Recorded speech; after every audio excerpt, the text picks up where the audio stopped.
Chapter 1, Number 16. On a fishing trip, you catch a 2.77 pound bass, a 14.3 pound rock cod, and a 13.43 pound salmon. What is the total weight of your catch? And on one level, this is a ridiculously straightforward problem. We really just say that our total weight is just the sum.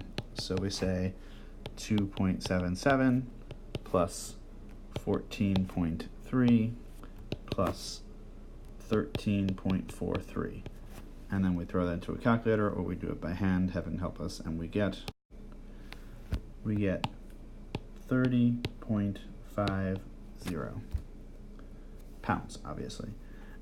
Now we need to check the significance of our answers. So up here we have a 3 sig fig number accurate to the nearest hundredth. Here we have a 3 sig fig number accurate to the nearest tenth. And here we have a 4 sig fig number accurate to the nearest hundredth. But we're adding, and we know that when we add, we need to take the least significant number of decimal places, not just of figures. So we're going to have an answer that is accurate to no more than the nearest tenth, and that would be here. So our actual answer is 30.5 pounds.